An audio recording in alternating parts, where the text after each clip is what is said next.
सुन लो सुनीता, अब से तुम अपने परिवार का 4 रोटी खुद ही सेक लेना। सब्जी और दाल मैं बना दिया करूंगी और सास ससुर का खाना का जिम्मा भी मेरा ही है, क्योंकि मैं इनकी बड़ी बहू हूँ। जेठानी ललिता तमक कर बोलते हुए अपने कमरे में चली गई। मायूस सुनीता हतप्रभ है कि आज भाभी को क्या हो गया है। रसोई घर में हाथ बटाने के अतिरिक्त कपड़ा लत्ता भी सरियाती थी। ऑफिस से आने के पश्चात सब्जी लेती आती ताकि जेठ जी ससुर जी का भार हल्का हो सके। हो सकता है भाभी का मूड ऑफ हो, शायद भैया से कहा सुनी हुई हो, लेकिन यह सिलसिला 10 दिनों तक चलता रहा। अपना और पति राघव के लंच के लिए रोटी पराठा बनाना पड़ता, जिससे ऑफिस 15 मिनट देर से पहुंचती। 30 बॉस की चिल्लपे झेलो। एक दिन झल्लाहट और कुटकाहट से भरी सुनीता पति राघव पर चिल्ला पड़ी, देखो ना भाभी को क्या हो गया है।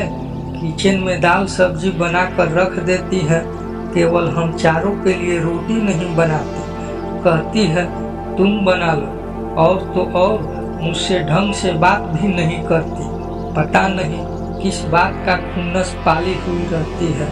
जैसे वो इस घर की बहू है, वैसे ही मैं भी हूँ, तो क्या वो हम पर रोब झाड़ेगी। हद है, क्या मैं उनके जैसा घर खाली बैठी हूँ। 4 पैसे कमाने जाती हूँ, रोज सब्जी भाजी ले आती हूँ। अब बताओ क्या रंज है उनको। देखो सुनीता, इस बारे में तुम सीधे सीधे बड़ी भाभी से बात कर लो। राघव पल्ला झाड़ता हुआ कमरे से निकल गया। हे भगवान, ये भी मेरी नहीं सुनते।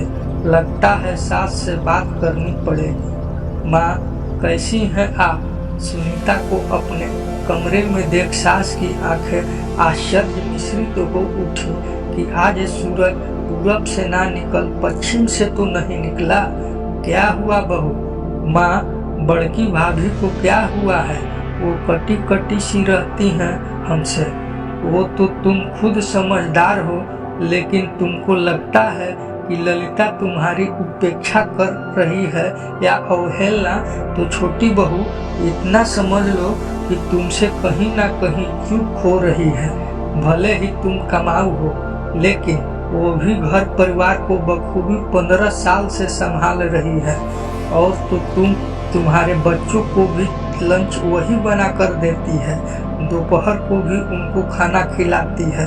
शाम को जब तुम आती हो तो सब्जी भले ही लेती आती हो, लेकिन उसे धो काट कर देना भी तो बनता है।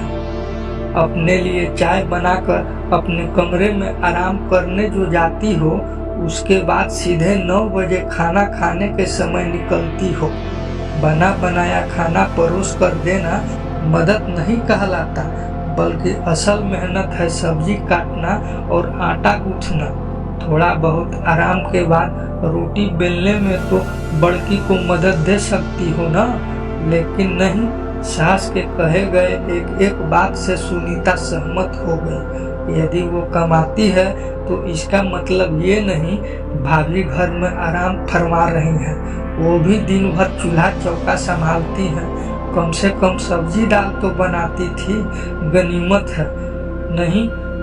और घरों में जेठानी देवरानी का हाड़ का झगड़ा बहुत बदनाम है। यदि इज्जत पाना है तो इज्जत देना ही होगा। दूसरे दिन से सुनीता किचन में नाश्ता में पोहा खुद बनाती है, सबको चाय नाश्ता परोसती है और भाभी को जबरन खिलाती है। ललिता भी अचरज में है, लेकिन हर्षित भी है कि देवरानी को अकल आ गई। सब्जी काट कर रखने के बाद दाल गैस पर चढ़ा देती और आटा भी गूंथ देती। इस तरह से हेल्प कर सुनीता ऑफिस चली जाती है। ललिता भी खुश है कि चलो देवरानी को सद्बुद्धि जग गई। प्रिय दोस्तों, यदि यह कहानी आप लोगों को अच्छी लगी हो तो इस चैनल को सब्सक्राइब तथा वीडियो को लाइक जरूर करें, ताकि हम आगे भी आप लोगों के लिए ऐसे ही दिलचस्प कहानी लेकर आ सकें। अंत तक बने रहने के लिए आपका बहुत बहुत धन्यवाद।